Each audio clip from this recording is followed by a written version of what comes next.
At exactly 2:47 a.m. this morning, every monitoring station tracking 3I Atlas detected something that triggered immediate evacuation protocols at NASA's Deep Space Network facilities worldwide.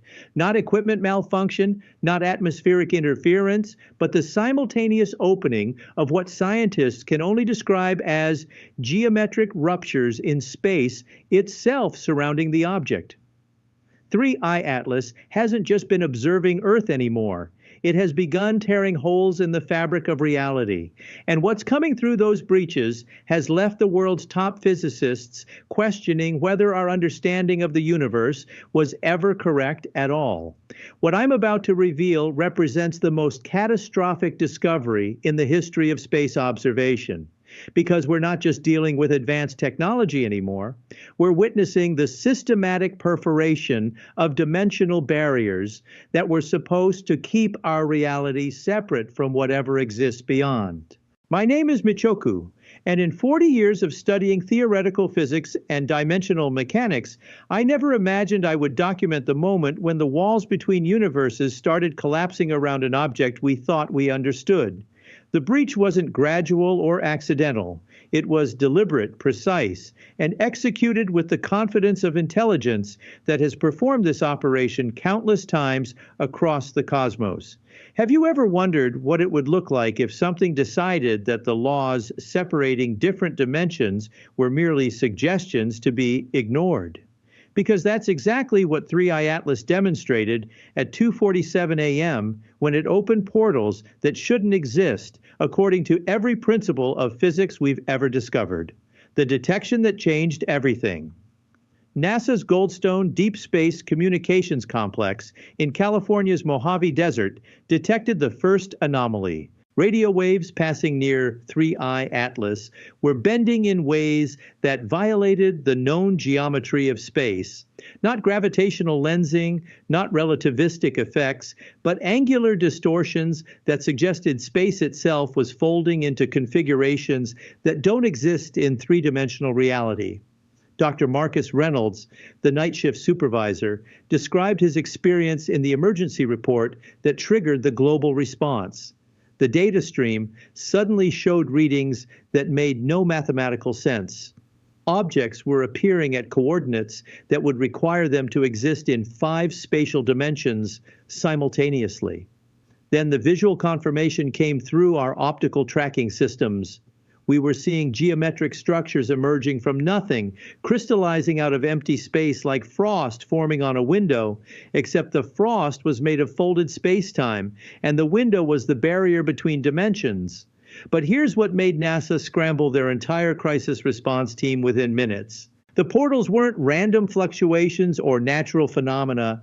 They were engineered openings following mathematical principles so sophisticated that our best supercomputers needed hours to even model the first few seconds of their formation. 3 fundamental characteristics define these breaches.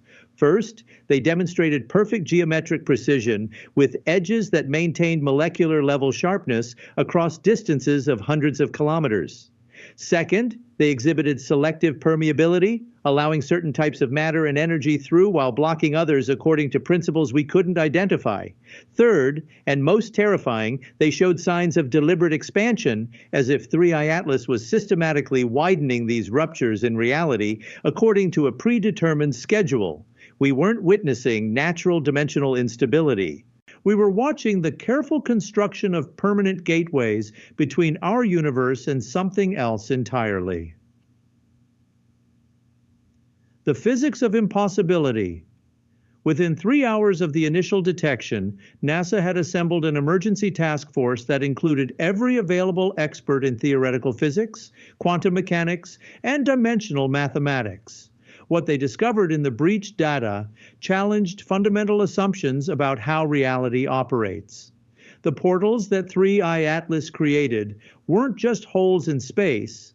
They were carefully maintained tunnels through dimensional frameworks that human science has barely begun to conceptualize. Dr. Sarah Chen, NASA's leading theoretical physicist, attempted to explain the mechanics during the classified briefing that followed. Imagine reality as a stack of papers, she said, each sheet representing a different dimensional layer. What we're observing isn't 3i Atlas poking holes through the paper. It's folding the entire stack in ways that bring distant sheets into contact with each other. The portals are the contact points where completely different dimensional frameworks touch and interact. But the energy requirements for such manipulation exceed anything our physics predicts should be possible. The calculations show that maintaining even one of these breaches for a single second would require energy equivalent to converting Jupiter's entire mass into pure radiation. 3i Atlas is maintaining 17 of these portals simultaneously and expanding them continuously. We're dealing with technology that treats planetary scale energy as a rounding error in its calculations. The breach mechanics revealed something even more disturbing when NASA's quantum analysis team studied the portal edges at the subatomic level. The boundaries weren't cutting through space. They were convincing space to voluntarily restructure itself into new configurations. Dr. Michael Torres, the quantum physicist who discovered this property, described it as reality editing. 3i Atlas isn't forcing its way through dimensional barriers. It's rewriting the local rules of physics to make barriers irrelevant. Space itself is cooperating with the breach process as if the normal laws preventing dimensional travel were just suggestions that could be overridden with the right authorization codes. I need to share what happened when I reviewed the data NASA sent me. Looking at the mathematical models of these portals felt like discovering that everything I'd spent my career studying was wrong. Not incorrect exactly, but incomplete in ways that made our entire understanding of physics look like a child's drawing of a complex machine.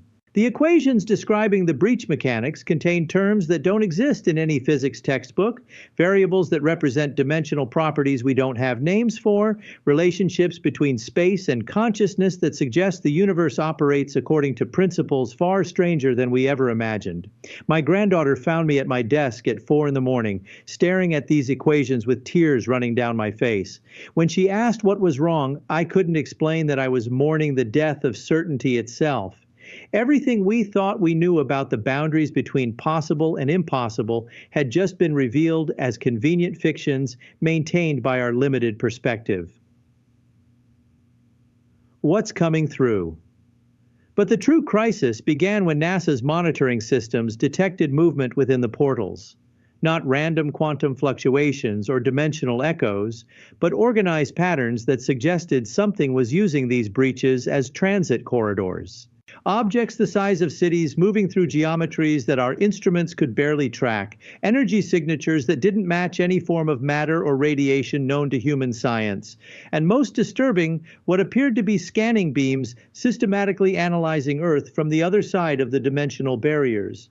The first clear image came through at 6:23 a.m. when NASA's Hubble Space Telescope completed an emergency realignment to observe one of the larger portals.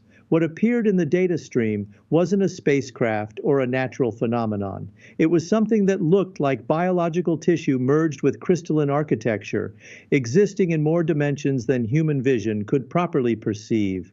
The three-dimensional cross-section we could observe showed structures that pulsed with rhythms, suggesting life, intelligence, and purpose beyond anything evolution on Earth has ever produced.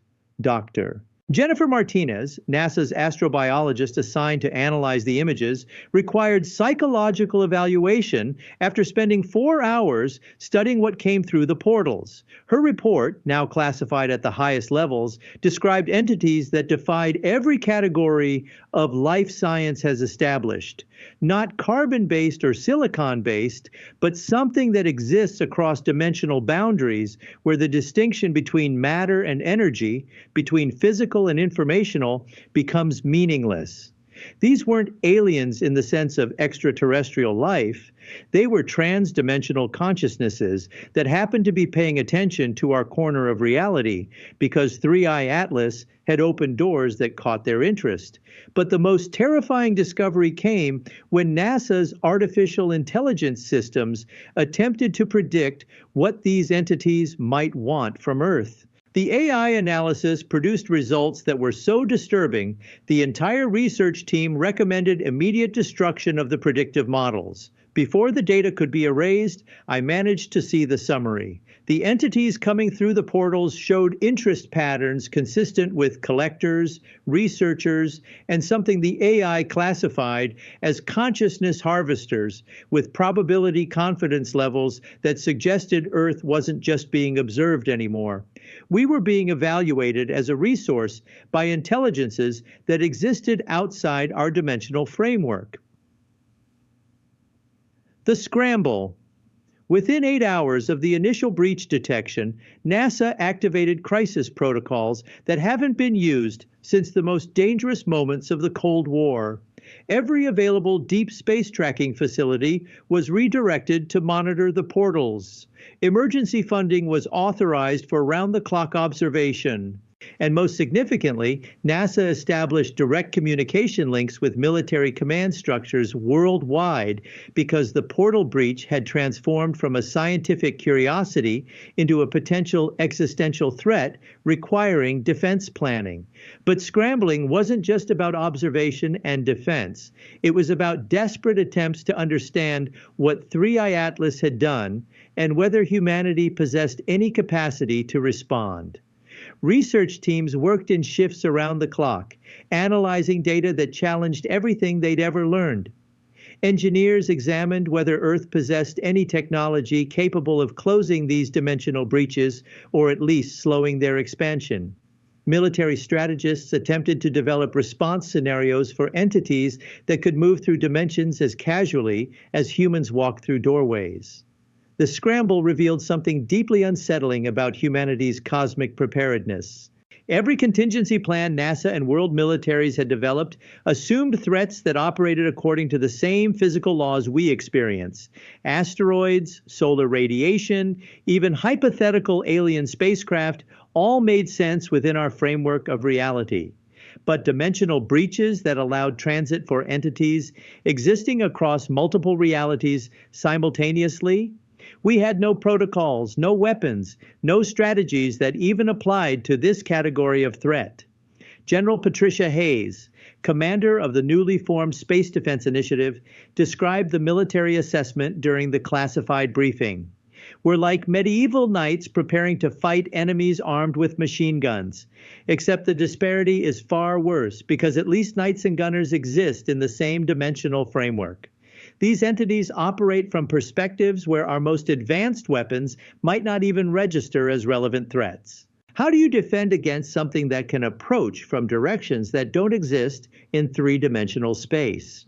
The scramble included emergency construction of what NASA termed dimensional monitoring networks, hundreds of specialized sensors deployed globally to detect changes in the local geometry of space that might indicate portal formation near Earth.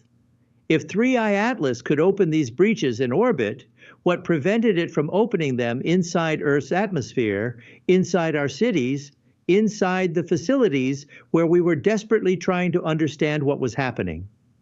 My involvement in the scramble began with a 3 a.m. phone call from NASA's administrator requesting immediate consultation on the theoretical implications of the breach mechanics. What followed was 72 hours of continuous work analyzing data streams that grew more disturbing with each passing hour. The portals weren't just remaining open. They were evolving, developing new properties, and beginning to resonate with each other in ways that suggested they might be forming a network rather than existing as isolated phenomena. Dimensional contamination. But buried in the monitoring data that NASA's teams were frantically analyzing, we discovered something that transformed the crisis from theoretical threat to immediate danger. The portals weren't just allowing transit between dimensions, they were causing dimensional contamination. The laws of physics near the breach sites were beginning to change as properties from other dimensional frameworks leaked into our reality. Dr. Robert Kim, a quantum physicist monitoring the contamination spread, documented effects that read like science fiction. In a 3-kilometer radius around the largest portal, gravity was fluctuating by measurable percentages. not because of mass changes, but because the gravitational constant itself was becoming variable, as if reality couldn't decide which dimensional framework's rules should apply. Electromagnetic radiation was behaving inconsistently, with some frequencies propagating faster than light, while others appeared to move backward through time. And most disturbing, matter itself was showing signs of dimensional instability, with atoms spontaneously existing in quantum superposition states that should be impossible for objects larger than individual particles. The contamination was spreading slowly but measurably. Computer models predicted that if the portals remained open and continued expanding, dimensional instability could propagate throughout the solar system within 18 months. Not instantly catastrophic, but a gradual erosion of the physical laws that make stable matter, chemistry, and life possible. We weren't just facing invasion or observation, we were watching the slow dissolution of reality itself as different dimensional frameworks began merging in ways that might make Earth uninhabitable by any conventional definition. NASA's emergency response included something unprecedented. They requested permission to use experimental quantum field generators designed for completely different purposes to create stabilization zones around critical facilities. The technology was unproven, potentially dangerous, and based on theories so speculative that most physicists had dismissed them as mathematical curiosities with no practical application. But when your choice is between untested technology and watching reality unravel, even desperate measures start looking reasonable. The first field generator was activated at NASA's Jet Propulsion Laboratory at 11:47 p.m. on the third day after the breach detection. For 43 seconds, nothing happened. Then every instrument in the facility simultaneously detected what could only be described as a ripple in the structure of space itself. The dimensional contamination within the stabilized zone dropped by 70%. Reality had been convinced, at least temporarily, to maintain consistent physical laws despite the nearby portal presence. But the success came with a price. The quantum field generator consumed energy at rates that would require a dedicated nuclear power plant to maintain continuously. And more disturbing, the technicians operating the system reported experiencing strange perceptual effects. Time felt different inside the stabilized zone, they said. Distances seemed to compress and expand unpredictably, and several operators reported seeing geometric patterns in empty air that disappeared when they tried to focus on them directly. We had created a solution that worked, but that solution appeared to cause its own form of reality distortion. The question became whether humanity could survive the cure better than the disease. The entities emerge. On the seventh day after the initial breach detection, the situation escalated beyond observation and theory into direct encounter. NASA's monitoring systems captured clear evidence of entities fully crossing through the largest portal and entering normal space near 3I Atlas. Not spacecraft, not drones, but what could only be described as living constructs that existed partially in dimensions we could perceive and partially in frameworks beyond human sensory capability. The first entity appeared at 4:17 a.m., and NASA's optical tracking systems recorded an object that seemed to shift between different configurations moment by moment.